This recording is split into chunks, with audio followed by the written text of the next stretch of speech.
very, very carefully. So I'm going to set forward a set of propositions, and you have to think about them, because each of them they're axiomatic, so you sort of have to accept them before you go on to the next step, and there's certainly room to question them. But here's the bare bones of the psychometric model of personality. So we'll call it roughly the Big Five model. And the reason it's called the Big Five model is because the psychometric investigations have indicated that you can specify human personality along 5 basic dimensions. You might ask, well, what exactly is personality? And well, that's partly what we've been trying to wrestle with the entire course so far. And I would say, or what exactly is a trait? Think of a trait as an element of personality. And I think the best way to think about a trait is as a sub-personality. So you're made up of sub-personalities that are integrated into something vaguely resembling a unity, but the unity is diverse. There are describable, stable elements that characterize you, that are elements of your being. So for example, here's some common ones. I might say, well, are you social or would you rather be alone? So here's a good question for you to decide whether you're extroverted or introverted. It's pretty straightforward, because that's the first major dimension. Basically, if you take any set of questions about any set of questions that could be applied descriptively to a human being, and you subject them to a statistical process called factor analysis, you can determine how they group together. So what I would be interested in, let's say I asked you 100 questions. Let's say I asked 100 questions of you and 100 other people. What I would find was that reliably, if some person answered question A, say on a scale of 1 to 7, 6 or 7, there would be other questions in the set of questions that they also tended to answer on the upper end of the scale. Or reliably, if they answered one question at the top of the scale, they'd answer another question at the bottom. That's a pattern of covariation. So you're looking for how the questions covary across large numbers of people. So let's say, here's a stupid example, but it's really straightforward, easy to understand. I might say, how often do you smile? 1 to 7. How often are you happy? 1 to 7. Well, what you'd find, obviously, is that people who tended to answer that they smiled a lot would also tend to answer that they were happy a lot. And so smiling and happy are not exactly the same thing, which is why we have 2 different phrases to describe them. But they're close enough so that they seem to be reflective of some underlying structure. And so that's what a factor analysis does. It allows you to take a large set of questions, to administer it to a large number of people, and then to statistically analyze it, looking how the questions relate to one another across the entire group, so that you can infer what the underlying structure is. And here's the question in some sense. If I ask you 100 questions, how many questions am I really asking you? Because you might say, well, do you smile a lot? Are you happy? Do you wake up eager to start the day? And you say, well, is that one question asked 3 ways? Or is it 3 separate questions? And the answer is, well, if the answers reliably covary, then it's reflection of an underlying single dimension. Now, obviously, those questions are slightly different. Now, but they'll relate to one another stably. And so you can infer out the central stable factors. Now, it might be the case that, so here's an example.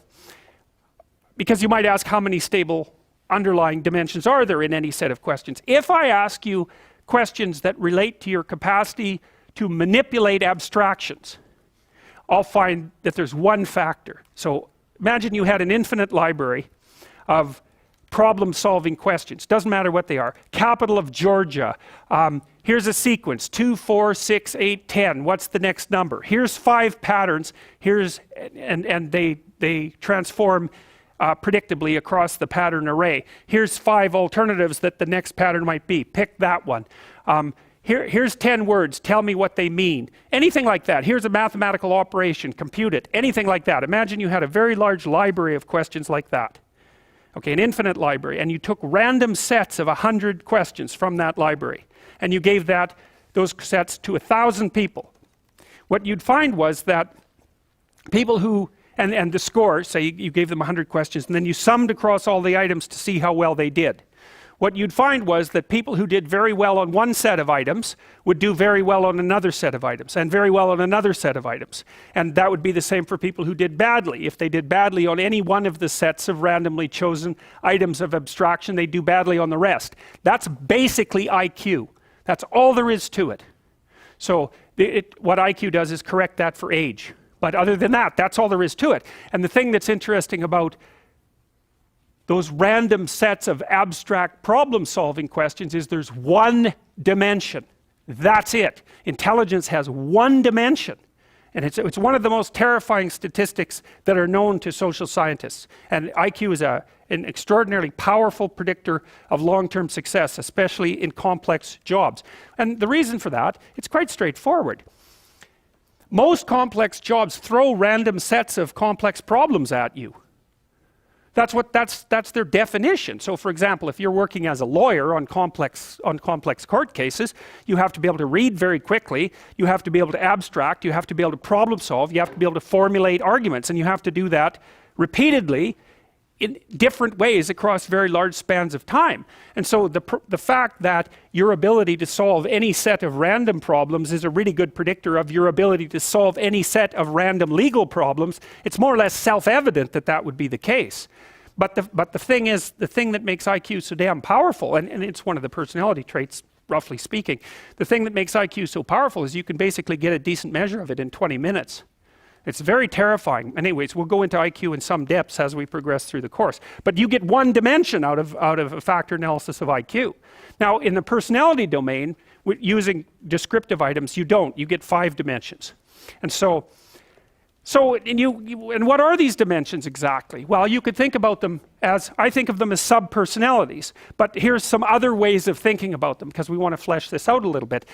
You could think of them as a frame of reference, so that if you're an extrovert, and I was going to tell you the extroverted question, does being around groups of people make you energetic, or does it exhaust you?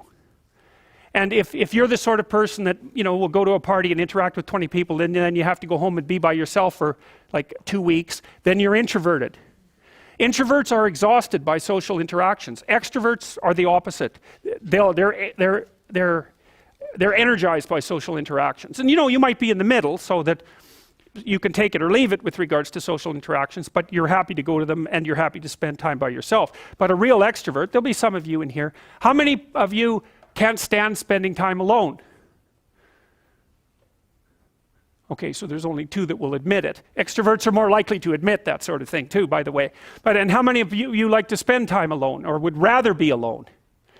Okay, so there's a preponderance of introverts in this class, by all appearances. But that's a pretty canonical question for extroversion versus introversion. It's a very stable trait, by the way. It manifests itself early in life, and it's stable across the age span. Not completely. Introverts can learn to be extroverted, and extroverts can learn to spend time on their own. I think that actually your capacity to expand your ability past the initial constraints of your biological temperament is something like the development of character or wisdom. You know, so if you're an introvert by nature and you learn how to be extroverted, then that expands your domain of competence. And if you're extroverted and you learn to be introverted, the same thing. But it's almost like, imagine a distribution of introversion here, extroversion here, a normal distribution.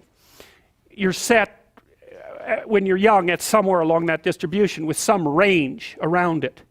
And I think what you do as you mature, if you develop your skills, is you expand that range, but the place at which you're set doesn't move that much. So, okay, so you can think about them as sub-personalities, you can think about them as frames of reference. So frame of reference would be something like, well, since you're extroverted, you value being with people. And so you're going to look at the world. For example, if you're extroverted, you come into a room like this, you think, oh, look, it's a whole field of opportunity for social interactions. And if you're introverted, you think, well, maybe I'll go sit up in the corner and hope everybody leaves me the hell alone. But so it's an a priori set of perceptual structures that you bring to bear on a whole sequence of environments. So for example, maybe you're high in openness versus low in openness. That's the creativity dimension. People who are high in openness tend to be artists and entrepreneurs. And open people will look at other people as opportunities to engage in interesting intellectual conversations. And so you can tell when you're talking to someone open, especially if they're very high in openness, because they're going to want to talk to you about ideas or about aesthetics. That's what it's going to go right away. So that's how they view you, as a source of that sort of conversation. That's how they view the landscape. Someone who's high in neuroticism, which is a negative emotion dimension, is more likely to view the world as a place of threats to be protected against, because they're more anxious and more prone to emotional pain. So anyway, so that's the frame of reference issue. So there's something about your underlying fundamental psychological traits that determine, or influence at least, your value structures, and they do it at the level of perception. They also tend to set your goals. So extroverted people have as one goal the opportunity to engage with other people. So extroverts love parties. They live for parties. They love to tell jokes as well. That's a very good behavioral marker of extroversion.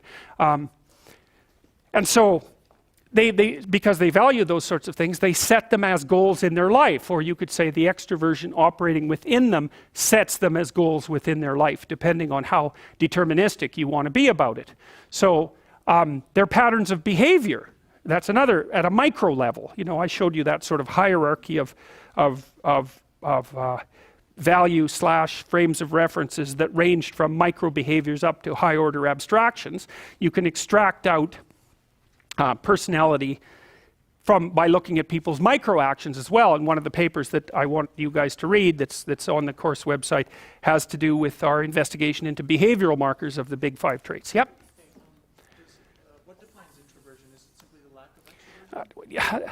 Maybe. We don't know exactly. I'll get back to that. At the moment, that's kind of what it looks like, is that introversion is something like the absence of extroversion. But let me explain extroversion more particularly. It'll make more sense. Okay. All right. So you can think about them as stable motivations. So for example, people who are high in agreeableness, I can generally tell people who are high in agreeableness when they come into my clinical practice and I start asking them about their biography. Because my experience has been that people who are agreeable will tell you their biography defined by relationships they've had over their life. So agreeable people are high in compassion and high in politeness. It looks like the maternal dimension. It looks like the pair bonding dimension, something like that. And so agreeable people tend to characterize their lives in terms of the intimate relationships they've had. And so those are also people who would value an intimate relationship over anything else, if agreeableness is the uppermost trait that characterizes their personality. Then, well, systems of values, we already talked about that a little bit. The higher you are in a given trait, the more you value certain opportunities that are associated with that trait. And so I think it's worthwhile thinking about traits using all of those different conceptual schemes to understand what constitutes a trait. But what people are, in some sense, is a little melody of traits. Melody, not M-A-L-A-D-Y, although some people are like that, but melody like a song, you know, where different amounts of each of the canonical traits operate to a different degree in each person, and the person that manifests themselves is the panoply of those traits as they manifest themselves in the world. And so it's actually very useful to understand your big 5 traits as far as I'm concerned. Actually, that's why I have you do that exercise that you're supposed to do for this class that helps you identify your faults and virtues. And I used big 5 terminology to help you do that. So part of the reason it's useful to know what your traits are is because it can help you figure out how you should orient your life. Like, so for example, if you're high in extroversion, you know, you've got a proclivity towards sales, for example, and you're going to like occupations where you have a lot of opportunity for social interactions and social networking. You're not going to be happy if your job requires you to sit alone for extended periods of time and work in the absence of social interaction. You're going to be one of those annoying people then in one of those offices that instead of sitting alone in their office is going from doorway to doorway, engaging everyone in conversation, right? So, and you want to be in a position that capitalizes on your traits, because it's really difficult to work contrary to your traits. The other thing that's worth thinking about too, and we're actually building a computer app for this, which has been about 80% done for a whole year. We've got a hypothesis that we're still working out that's supported to some degree by the relevant literature. So imagine that you're looking for a stable partner, right? So you might think, well, what do you want in a stable partner? And at least in principle, one of the things you don't want is too much mismatch between you and that person on the 5 fundamental dimensions. So for example, if you're really extroverted and you have a really introverted partner, you're going to engage in continual conflict about how much social activity the two of you should subject yourself to. And it's very, very difficult for people who widely differ on those dimensions to come to consensus, because it's not just a matter of opinion, right? It's really a matter of different, if you're looking at extremes, of really different types of people. And the thing about introverts is they just don't enjoy large-scale social interaction that much. One-on-one they're often fine, but in a group they don't like that, and it tires them out. Whereas a real extrovert, it's like you isolate them and they just wither on the vine, because a huge part of what actually motivates them in a positive way is tangled up with social interaction.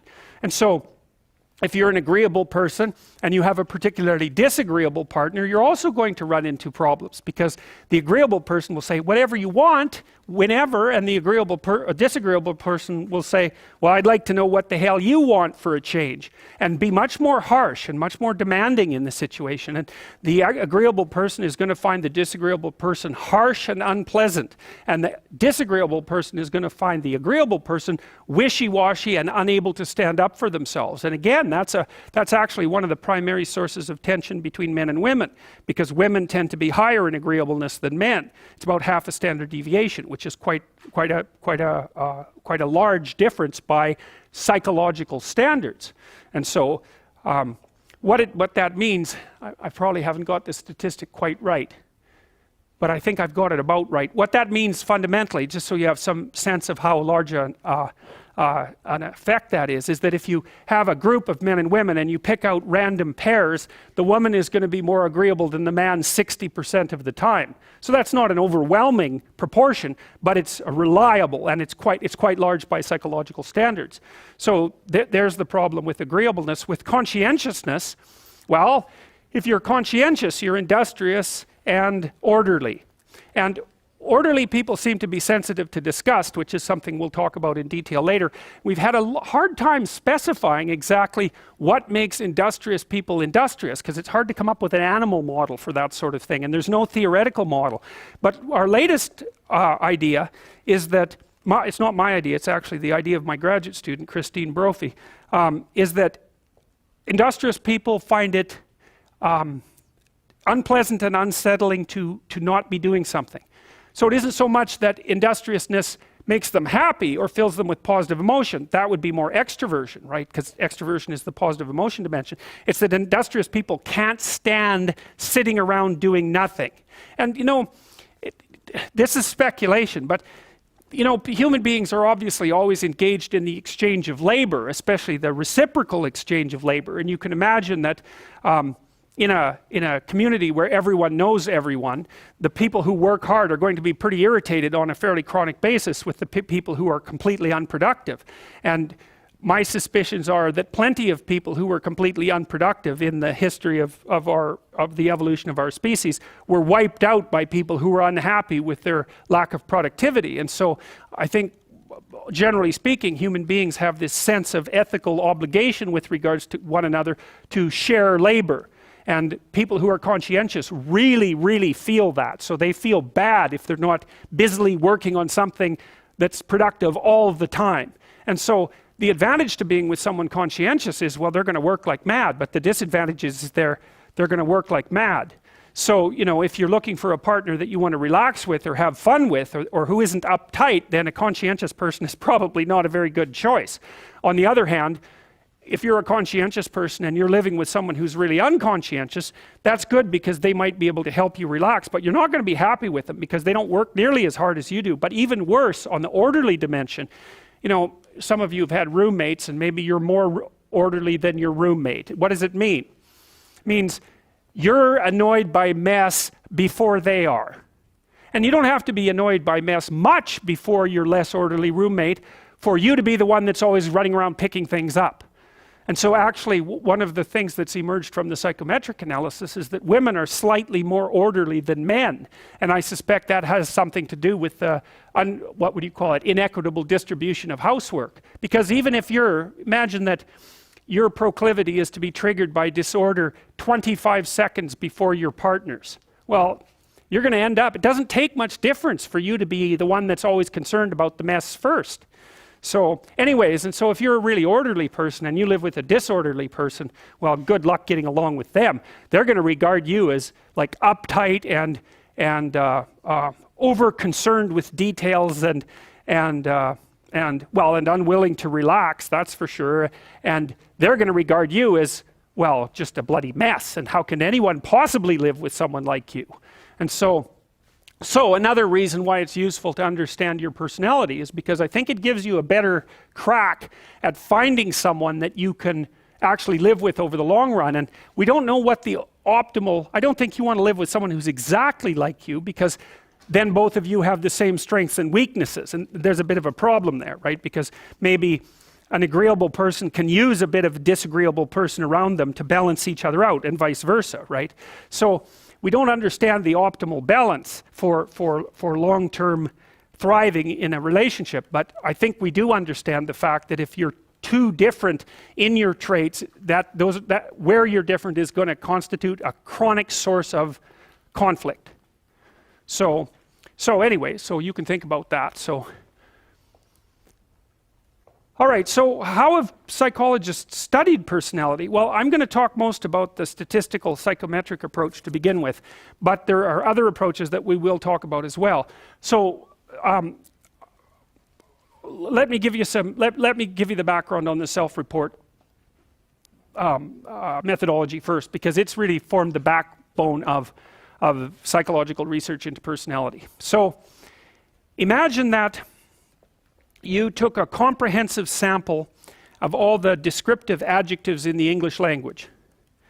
Now, it's trickier than you think, because actually what constitutes an adjective isn't that easy to determine, because many words have forms that are adjective, verb, and noun, depending on how the same word is written out. So distinguishing adjectives from verbs or adverbs turns out to be more difficult than you might think. But let's just say, for the sake of argument, that you could collect all of the descriptive adjectives in the English language, and that then perhaps you decided, because you don't want to use all of them, you decided that you were going to use the most common 1,000 of them. And there are tables that enable you to look up the frequency of words. And it turns out that in common parlance, it's like 5% of the vocabulary of English language accounts for 95% of the usage. It's an example of this phenomena called the Pareto distribution, which we will talk about later. So, in fact, most discourse is done with 500 words. You can get about 80%, something like that, of speech in terms of single word comprehension with 500 words. So let's say you took you took all the descriptive adjectives, and then you took the ones that were the most common 1,000. And so here's the hypothesis part. And this is a critical thing to know. This is called the linguistic hypothesis. And the linguistic hypothesis is that variation in personality among human beings is of sufficient import so that it's become accurately coded in the lexicon. So what that means is that, roughly speaking, is that over the course of the evolution of any language, we'll use English as the example here, descriptive terms have been generated that actually do cover the variation in personality, and that essentially cover them without bias.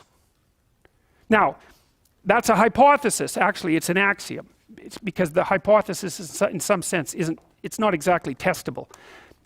We'll leave that aside for now. It's testable a little bit, but not easily. So that's the first thing you have to accept. You have to accept that it's possible to extract out what constitutes personality by looking at the linguistic representation of descriptors insofar as they're encapsulated in language.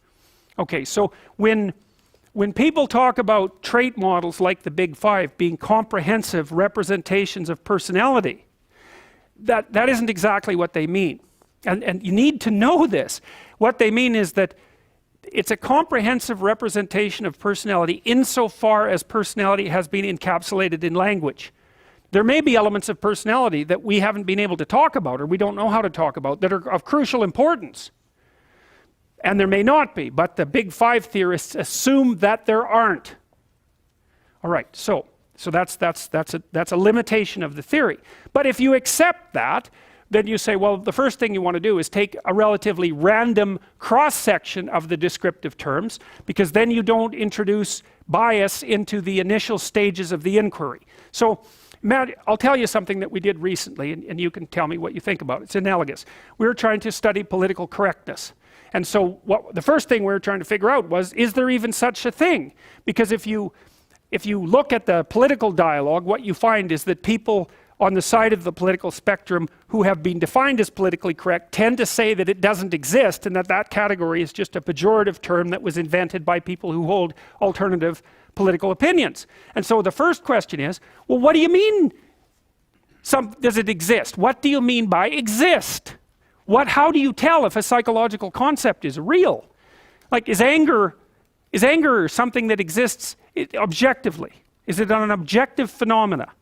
Well, it's not that easy to determine. You say, well, we act like it is, and we understand what anger means, but no one goes around in the world and says anger, without saying anything else, or you'd run away from them. What they do is they place the word anger into a sentence and place the sentence within a conversation, and they enable you to infer exactly what they mean by the word anger by listening to the surrounding context, right? And if you're going to turn that into something like an objective term, what you do is you pull out the term anger, and then you make the hypothesis that it represents something real in the objective world. But it's not that easy to determine if something does exist, especially if it's a psychological phenomena, in the real world. What do you mean by exist? That's the problem of construct validation, okay? So that's another term you really need to know if you're interested in experimental psychology, especially on the personality end. A construct is a representation of something psychological that hypothetically exists objectively. How do you establish its existence objectively? Well, does fear exist? No, you have the problem with all the emotional terms. Does joy exist? Does surprise exist? Does embarrassment exist? Does guilt exist? Shame? How are they related to one another? Guilt and shame, for example, seem quite similar to one another, right? And pain and fear and anger all seem to share the attribute of unpleasant and negative emotions. And so if something exists, it should be the same as some things and different from other things. And that's part of construct validation as well, to specify how the construct is the same as some things and different from others. Anger should be reliably distinguishable from joy, for example, because otherwise they're not different. And anger and fear should be somewhat the same if they're both negative emotions. And so it's extraordinarily complex to validate a construct. And so here's what we did with political correctness. And the reason I'm using the political examples is because that's an obvious place where self-serving bias can enter the scientific arena, right?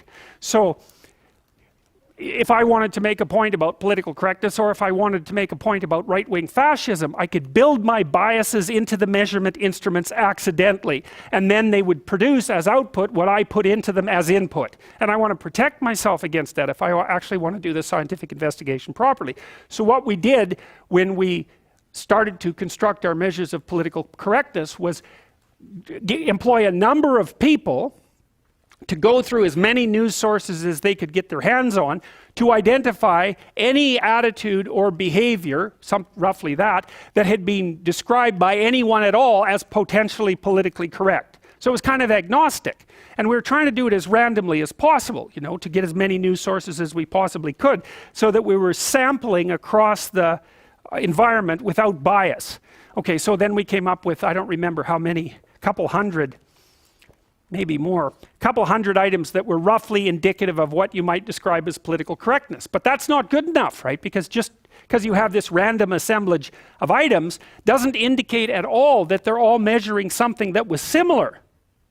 But that's just implicit. They're all called political correctness, but you don't know if those attitudes co-vary. And what that means is, if you held one attitude of that list, were you more likely to hold another or multiple others, right? So does the conditional probability of holding multiple items, is there a high probability of holding true multiple items simultaneously? Well, you figure that out with factor analysis. So what we did is we turned that into a questionnaire using different question types, and we administered it to several hundred people, and we did a factor analysis, and we found actually that there was such a thing as political correctness because the questions clumped together. People would reliably answer them in a patterned manner, but that there were actually two dimensions that were quite separate. So there isn't one political correctness, there seems to be two.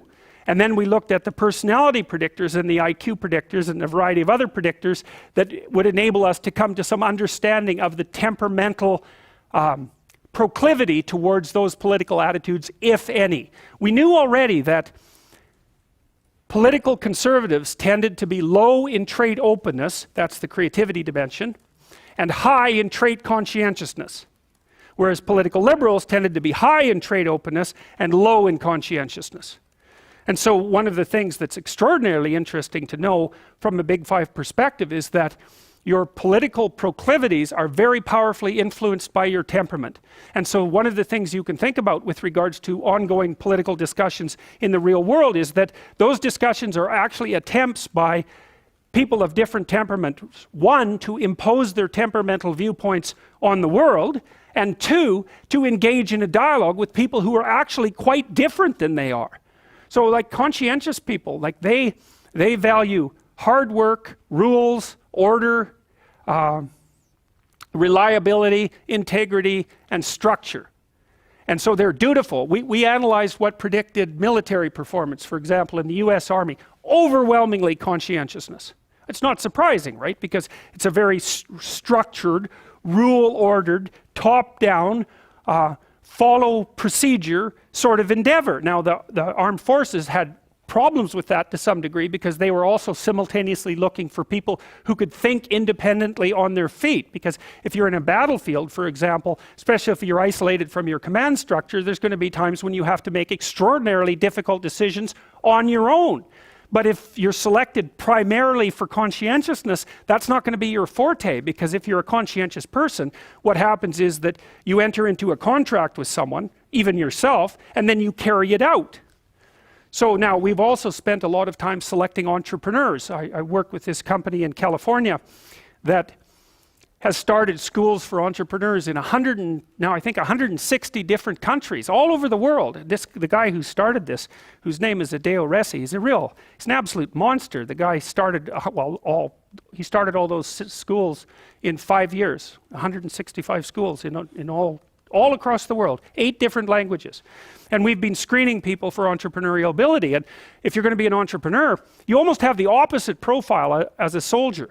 You're very high in openness and you're lower in conscientiousness, or at least conscientiousness is irrelevant. And the reason for that seems to be that, like, if you're an orderly person and you like to follow procedures and rules, it's kind of hard for you to start a company, because when you first start a company or engage in any other creative process, because entrepreneurs turn out to be the same as artists, you kind of have to, you're not operating within a rule-governed structure. In fact, there may be many times where you have to break a small rule to move properly at a higher level of analysis. There's no algorithmic way of generating a new company, right? Obviously.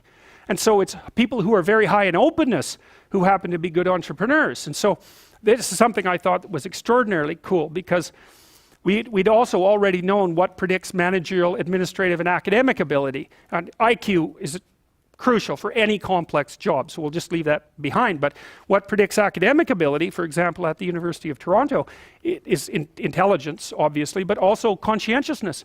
The correlation between creativity and grades at the U of T is 0. Right. But it's not surprising. The thing is, it's easy to be cynical about that, but one of the things you have to understand about creative people is that they continually step outside of the domain of evaluation structures. Right? Because if you're going to say you're going to evaluate the performance of 100 professors on their lecturing ability, well, you kind of have to measure what's common across all the professors in order to come up with the standards for evaluation. Well, that means you're not going to be able to use that structure to evaluate a particularly creative professor, because he or she is going to do something in a way that's so different that it won't show up on the evaluation measure. And of course, that's what happens in universities. Somebody sent me a couple of days ago, somebody sent me an essay that they had written for their master's thesis that was wildly creative, and they were basically told to leave the program. And that they couldn't continue. Not in the mean way. What happened was that what they were thinking was so outside of the conventions in the discipline is that no one had any idea what to do with the essay. So and that's really the lot of creative people, right? They're always stepping outside of evaluation structures. And so it's not that surprising that the relationship between creativity and grades at the U of T is zero. We found out as well, by looking at graduate student performance across multiple institutions, that there was a negative correlation between creativity and graduate school performance. It wasn't even zero, it was worse than negative. Being creative was negative. And you think, well, that could make you cynical as well, but you can't be cynical in that way, because one of the things that happens in science is that science tends to progress incrementally rather than in great leaps. Now and then someone comes along who blows the structure out of a science and advances it ridiculously, like Einstein. But like, most people aren't Einstein, and maybe thank God for that. Most of the time, you're in a discipline, you understand the discipline, and then once you've developed understanding of the discipline, you know what the next micro question is that should be answered.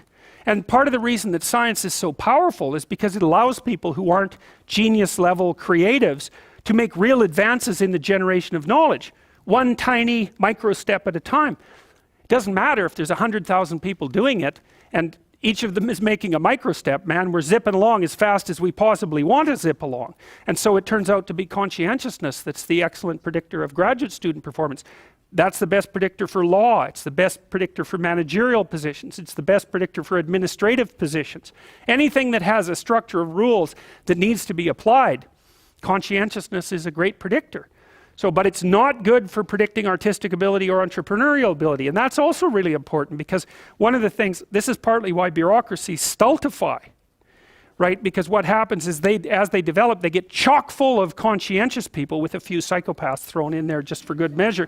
They get chock full of conscientious people busily zooming efficiently down a single track, and then all of a sudden the landscape shifts and they're going very, very efficiently in exactly the wrong direction, and then the whole bloody thing falls apart. So you need to have some creative wingnuts in your organization to come up with completely absurd ideas that might just on the off chance be true. And so creativity is strange in that manner too, because it's a high risk, high return game. You're a lot safer in your life to find a functioning entity and to operate as a cog within it, as long as the entity keeps functioning. Because if you're creative and you go off on tangents all the time, there's some probability that one of those tangents is going to be exactly what is needed at the time, and you're going to become hyper successful as a consequence. But there's much more probability that even though some of your ideas might be highly valuable, the probability that this is the right time and place for them is extraordinarily low. So to produce a successful creative product, for example, in the marketplace, you need a ridiculous combination of creativity so that you keep generating ideas, and then a network around you of people who have skills that you don't, and then the production of a product, let's say, whatever that happens to be, that's actually in demand by the marketplace at exactly that moment, and that someone else hasn't already done better. So the sensible thing to tell anybody who wants to be creative is, that's stupid. You shouldn't do it. It's your probability of success is so low that it's better just to do something sensible. But the problem with that is that creative people can't do that because they're creative. And if they shut down their creativity, it's like an extrovert who's gone to live in an isolated cell. A creative person who isn't being creative, they just wither and die. So they're stuck with it. But it is a high risk, high return strategy.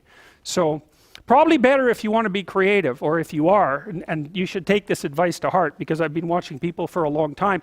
If you want to engage in a creative pursuit, you should find something stable to do that will generate you an income, and you should pursue the thing that you're creative about on the side, because monetizing creative production is so bloody difficult that, especially now, especially in artistic domains, generation of music and that sort of thing, it's like you just have no idea how many million songs there are on the internet, and the vast majority of them, commercially available, get downloaded 0 times. like I think there's 80 million songs or something like that on the net, and I believe it's something in the neighborhood of 70 million get downloaded 0 times. And then there's 100 that can get downloaded like 350 million times. And so those people are wildly successful and everyone else collapses in failure. Yep? Does high creativity necessitate low conscientiousness? No. We'll talk about that more. Okay, so that's not a bad overview for initial foray into psychometrics.